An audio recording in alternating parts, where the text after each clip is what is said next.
Hello, welcome to Twinventures! Today we are discussing and traveling to, in our imaginations, a traveling back in time. To another Six Flags park, and why we'd want to go back to this park, God only knows, because it was one of the worst experiences I have ever had at a theme park. Like, ever.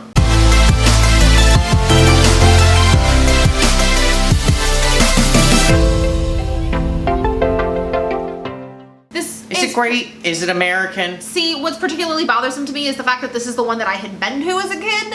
To then have it be, of the Six Flags park experiences we had, the worst was really frustrating. Step number one, we visited in May. I thought it would still be decent weather. I had a hoodie, but like, not 4 extra layers like it turns out I needed.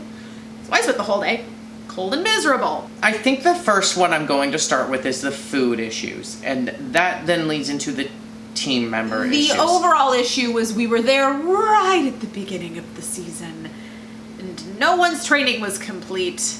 I think that was a huge part of it. It was one of the first weekends of the year. Yeah, it was the first month knew what they were doing of the season, and yeah, it was all over the place. So to give an example, we made it through most of the day where we were like, okay, now we can eat something. We didn't have a lot of money and didn't really need a whole lot. We just needed something to get us through the rest of the day. The churro was the beginning of the day. No. Yes? Yeah. Yes, the churro. The churro was right up top. So there's 3 parts to this. So the first thing, we get into the park and Carolyn, you know Carolyn, she says, I want a churro. And when Carolyn says she wants something, she's gonna get it. So we see a churro stand. They have 3 types of churros. They have plain churros, they have chocolate churros, and they have Bavarian cream churros. Well, Carolyn says Bavarian cream churro. That sounds great. There's a group in front of us in line. They pay. Life is good. It was a longer line than, like, the time waiting was longer than the line. We spent longer in line than we should have, but yes. So we get up there. Carolyn says, I'd like a Bavarian cream churro. And the girl's just like, what? Bavarian cream it's churro. Funny now. It was not funny then. Which one? The Bavarian cream, the vanilla one? Yes, the vanilla one. So then she goes to reach in to get it, and I thought she was going to grab it without putting anything around it. I was like, girl, she had gloves on, but like she just picked it up. And was like, here. With no napkin or paper or anything. So then we managed to find napkins to take the churro. And then the card reader's not working. Well, no, because she didn't hand it to us, right? Yeah, because she had it in her hand as she was trying to get the payment through. Yeah. And then she couldn't figure out how to do it, so she called and was like, I don't know what to do. And then just put the churro back. And just stood there was like, I don't know how to charge the card. So I was like, okay, we'll just find another churro place. So I walk over to the giant map and turned around and said, hey, we can go. Where'd they go? And they walked away, and I had no idea where they went. And I was like, whatever, I don't even care. So at this point, Carolyn was on a mission to get that churro. So we had gone into the like full counter service, like quick service place that was right across, and managed to get a hold of what turned out to be a custodial coordinator or supervisor, and was like, hey, the girl in the churro stand doesn't know what churros are for sale, doesn't know how to ring up an order, doesn't know how to charge a card, doesn't know how to call for help. She couldn't get the phone to work to call for help. So he was like, oh my God, I'm so sorry, like, let me jump in on this. So between him and another custodial supervisor, they managed to figure out what had happened with that girl, brought her the churro, and then gave us ride passes. And we were like, because we ended up spending a huge amount of time it was a stupid amount of time. Churro and the aftermath of the churro. So then we got the churro, they had their situation solved, whatever, we're ready, 20, 30 minutes later, we're ready to roll on with the rest of our day. So then later on in the day, we were like, we're getting hungry, let's get some food. So we go in line for chicken tenders. Now, Six Flags, similar to Universal, has very basic food options. 3 food options. This was also the day that had all the field trips. Yes. So we were there, we were in line, we guessed 20 minutes. Ended up being like the park an hour. Was overrun with teenagers. So we get, and now this, what was interesting about this particular restaurant quick service stand was that it served chicken fingers, and it served French fries, and it served soda. And that's it. No other items. So if people get up there and don't know what they want, that's one issue. From choosing between 3 whole items. I also was like, there's got to be a shorter line, and I ran a loop around the park, and there was So no yeah, line. we were waiting, and like Carolyn and I stayed in line while he power walked his way through to look at other food options. There were like no other, because again, it was the beginning of the season, and not all of the locations were open yet. So we get up there, and they said, oh, it'll be about 10 minutes before the chicken's ready. What else are you cooking in the kitchen when your menu says chicken fingers and fries? So we get the one thing, and we split it, and we're like, well, whatever. we're watching in through the, like, you can see yes. behind the girl on the cash register, and eventually the manager pushes her out of the way and takes over. Except the manager's not any faster. And we're everyone else watching is just- through behind, and I could not, like, you could not have filled orders slower. Like, they were just in the bucket. I guess I'll take another one. Like, it was just sloth speed behind the counter. Not Again, even you are exaggerating, like it prepping was rough. 3 items. It was the sodas are separate, but it was the chicken nuggets, the French fries, and chili fries. Oh, the chili on top of it, yeah. But like, slop, go. That's all the more time that takes. No, that was rocket science apparently. So we waited longer on food than we did on rides. Yeah. Like at any point. But we wanted to get out of that experience as fast as we could, so we said the 3 of us are splitting this order of chicken tenders. We each had 1 tender. And it was like, it was expensive and it took forever. We also, like, you don't want to overeat It was when you're at a... $13 for that, guys. And you don't like, want to overeat when you're at a theme park like this, because then you're going to throw up on roller coasters. Yeah. So, like, you do little snacks and you pace yourself as you go through the park. So Carolyn So was later, like... Carolyn Not much hungry. later, like 20 minutes. Carolyn was like, I want... What did she want? I think it was yogurt. Frozen yogurt. No, she wanted regular yogurt. Oh, regular yogurt. 'Cause there was a place that had the words on the side of the building. Painted. It was wraps, sandwiches, salads, yogurt. And like it was physically attached like a green to station. the whatever. building. So we walk there. And we go inside. Then this is where another issue starts. That separate... It ended up affecting us because these people were in line. So... Six Flags has a dining package. Now, we didn't know how their dining package? We didn't know how their dining package worked because we don't care. But we found out that your dining package, you get a lunch and a dinner. And lunch has to be eaten during the lunch time, and dinner has to be eaten during the dinner time. Well, you couldn't stack them. Well, guess what? Their entire... And you couldn't just go, I get 2 meals during this visit.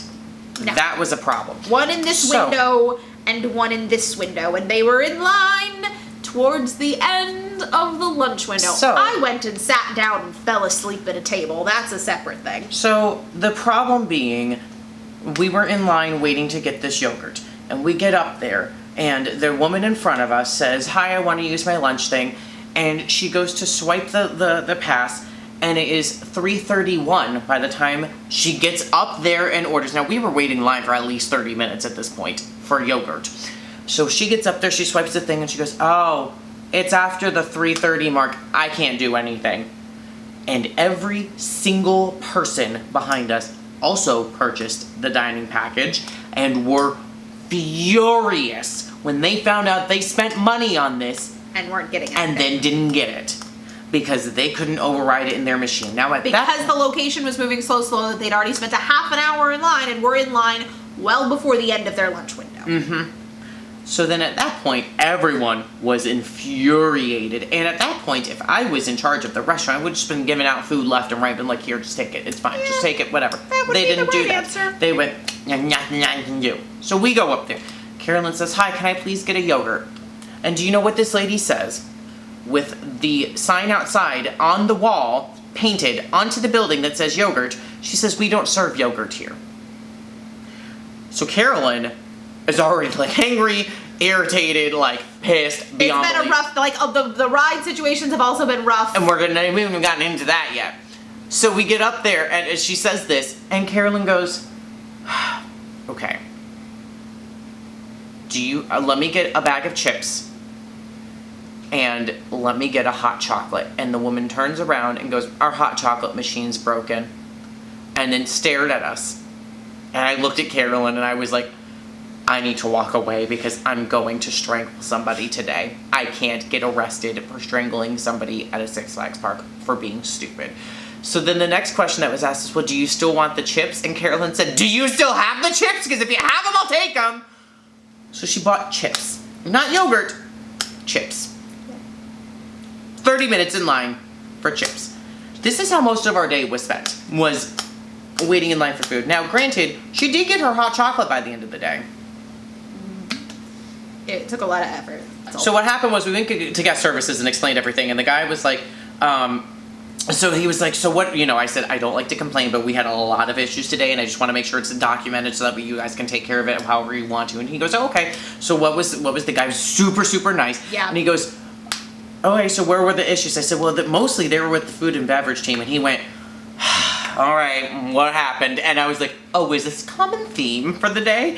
And he said, you have no idea. Like, let me have it. Like, let's go. So start writing each of these situations out. Yeah. Ended up, it took a while to get all of this told again. And he wrote everything out and said, okay, do you still want the hot chocolate? And he said, and we said, if you can find where they sell hot chocolate, we will go get some before we leave the park. The park was about to close at this point. Yeah.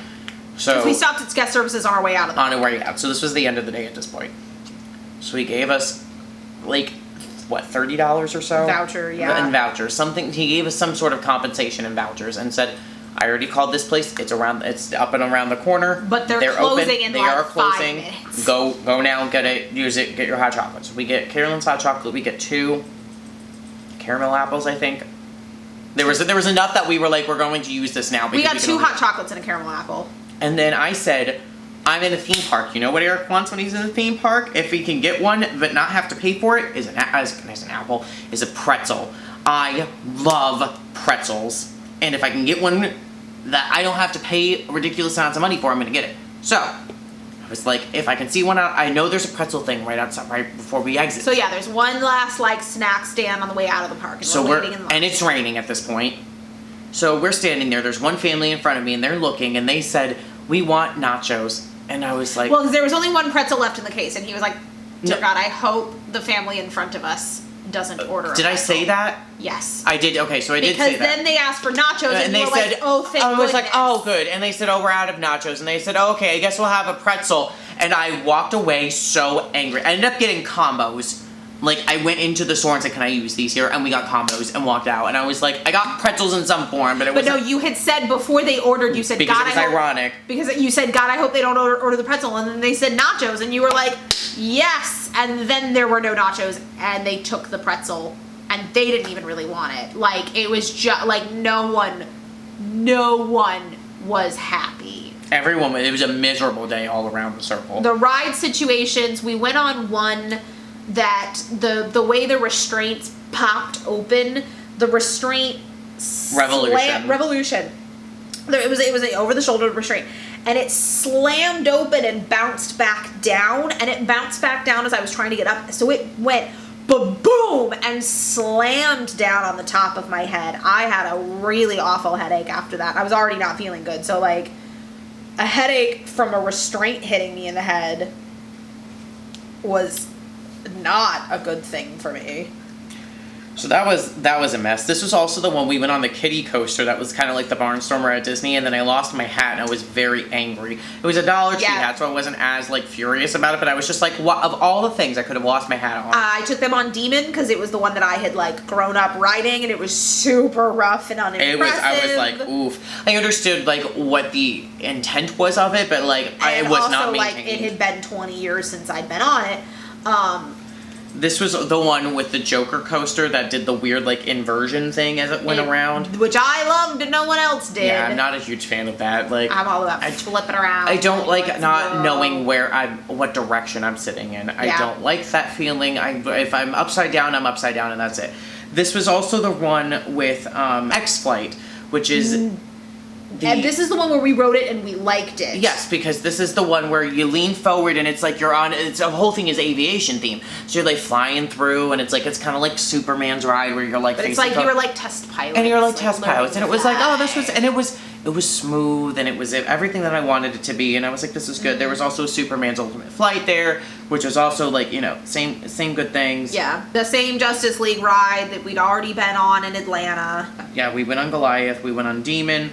There was another Batman coaster there. We did that because we did all of them. Yeah. American Eagle we did because that was the one that took 30 years to get to because it was in the back of the park. Yes, because it's a hike. It's like the queue goes on forever because you've got to get like up and out of the park essentially. The queue goes on forever. This was the park that had the double-decker carousel. Yes, we did ride that. Which was beautiful. It was so nice. It was the only thing in the park that was like decent at this point. Oh, yes, okay. There's another ride that was there. It was called the Lobster. It was a scrambler ride. Yes. And oh my, I love scramblers. They're great. They didn't have a long line. Man, this woman that was there. Yeah, the person working there was fantastic. She had every pun in the book. She was having fun. Ready to go. So when we went up to guest services to file the complaints about the food situation, we did say, but we did have good experiences with these people and gave names and did the whole thing. So like we didn't walk in and just complain. There was also a pretty significant line at guest services because people to talk to someone at the desk. So that was rough. So, and again, each park that we go to, there's always ride closures. So this one that we were super disappointed by was the Whizzer, which is the one that went up in the circle that I was like, oh, we've been hearing about this and watching videos about these types of rides, and I was like, oh, we get to go up. No, it's gone. It's done. We met characters at this one. We ran into Foghorn Leghorn on the way out. Yes. Was this the one with the weird Batman characters doing meet and greets in the back, or was that that was Angeles? LA. Okay. So yeah, there were a couple Looney Tunes characters out. But not a lot. Not a lot, no. And it was random and sporadic. This was the one with the Dark Knight mouse coaster. This was the ride for this park that we went on twice. Yeah. It was a shorter wait. It was very good. I don't like mouse coasters are like whatever. They're whatever, yeah. But this one I was like, it was quick. It was themed like it felt like comic book panels. Yeah. As you went and did things, so it was like, yes, they were quick. Yes, they were cheeseball-y looking, like.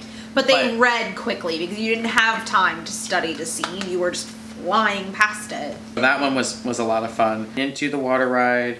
This is the park that had the stripped Hanna-Barbera stuff next to the stripped Thomas area. So they previously had a licensing agreement with Hanna-Barbera, the same way they previously had a licensing agreement with Thomas. And the entire Hanna-Barbera area had been built specifically for those characters, but when the licensing was removed, they had, like, stripped any of the legal identifiers, but did nothing else. So it was like the stage area was Flintstones, and there was a crazy bus, which was the Mystery Machine, and they were all super obvious what they used to be. And so it just kind of felt like somewhere between Ghost Town and like Japanese knockoff toys. Yeah. That was the vibe. This park was one of the worst experiences I've ever had anywhere, especially because it was a huge part of the reason we went to Chicago. Yeah. Like we went for the park. The others we were going to that city for other reasons and then also stopped at the park.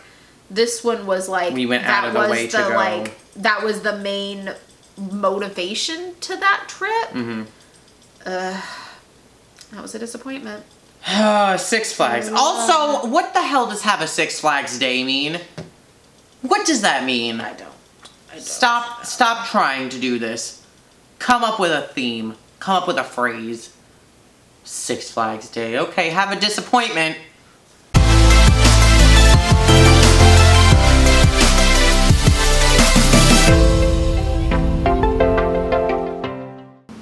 Hello, welcome to Conversations. Today we are talking about another Six Flags park. Welcome to Twinventures. God damn it. We're on the couch. Welcome to Six Flags Great Adventure. No. Yes? Great America. Yes. Great America. I was like, Great Adventures, New Jersey. Welcome to Six Flags Great America.